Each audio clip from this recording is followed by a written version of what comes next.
And the thought behind it's not even to help the texturing phase later. That's really a great argument to doing that.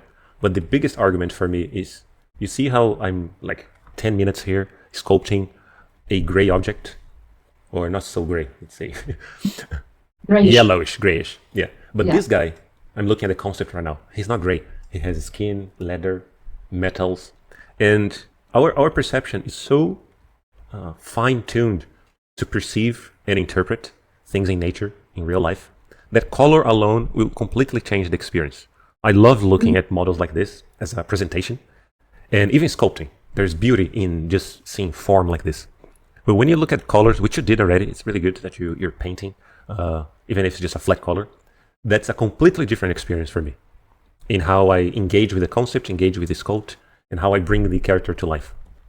Maybe, every stroke, it wouldn't change that I have the color here in this belt. I would still do it, a stroke like this, a stroke like this. So that's not really the point. The sculpting doesn't change, but the perception of the character. So soon, when we have more definition and more resolution, right? So soon enough, this belt will have those little details here. I don't care what they are yet, but as a perception point of view here, we will see this whole area in a different way. If we abstract a little bit and do not call this belt, and don't call this a belly, and don't call this metal. It's just curves and lines crossing our field of view, all right? I will argue, every time we talk here, I'll argue about contrast all the time, because our eyes are drawn to contrasted area, and contrast can be brought by anything. We can bring contrast by making really harsh lines where there's no harsh line. If I draw super harsh line here, regardless of anatomy, our eyes are going to be drawn to this area. Where I could draw a red line or dots here. So right now, the pattern itself, like 3, or even more mechanical. Let's do it like this. So mechanical. Like 10 dots parallel to each other, similar size. Now we have even more stuff. These dots here, they are more important as a perception point of view than anything else in the character. So this is an exaggeration, right? This would never happen by mistake, like drawing dots, red dots in the character. But it's similar, our perception, where if we are not careful with the texturing and the sculpting, at some point we'll bring too much attention to parts where they don't have to get that much attention.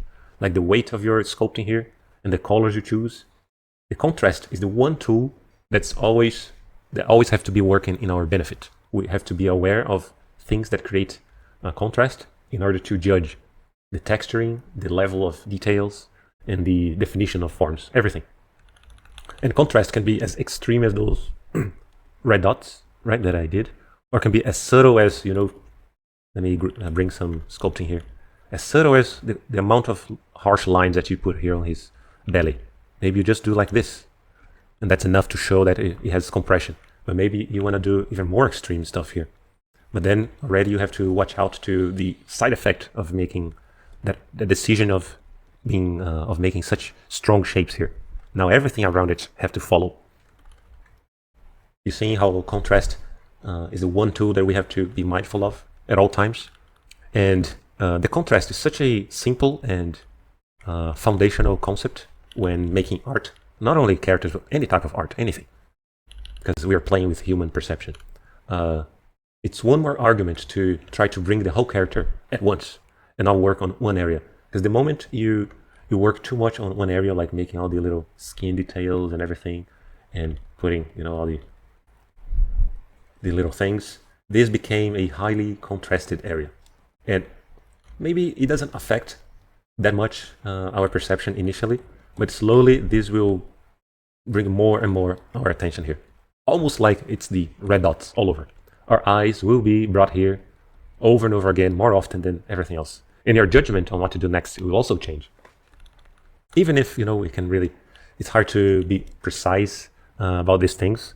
Saying my eye is exactly here, so I'm not looking in this area, so I'm not working as good in this area and these other accessories.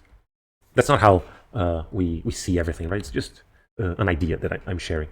It's not about the precision, it's about just the overall idea. You play with contrast, and you are aware of its effects, and we try to use to our benefit.